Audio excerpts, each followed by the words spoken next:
এই পর্বে আমরা জানব জবর, জের এবং পেশের পরিচয়। আমরা জবরকে বাংলায় আকারের মতো উচ্চারণ করতে পারি, আর জেরকে ইকারের মতো উচ্চারণ করতে পারি, আর পেশকে আমরা উকারের মতো উচ্চারণ করতে পারি। তো চলুন শুরু করি।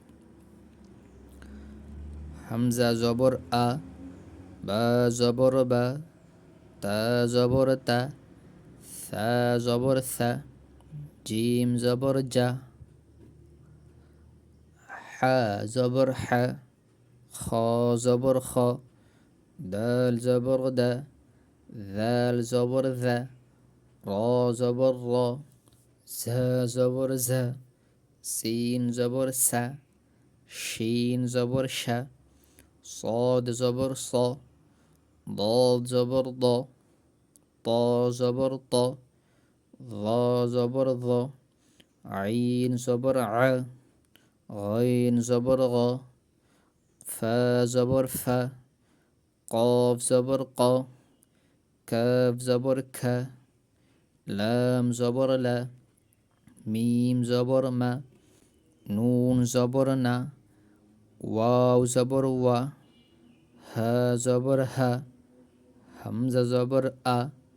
ইয়া জবর ইয়া, ইয়া জবর ইয়া। আলিফ, আলিফের উপর নিচে যখন কোনো হরকত আসবে তখন ওটা আমরা হামজার উচ্চারণ করব, এবং উচ্চারণ করার সময়, বানান করার সময় হামজা বলেই বানান করব। হামজা জেরে ই, বা জের বি, তা জের তি, সা জের সি, জিম জের জি, হা জের হি, খ জের খি, দাল জের দি, জাল জের জি, র জের রি, জা জের জি, সিন জের সি, শিন জের শি, صاد জের সি,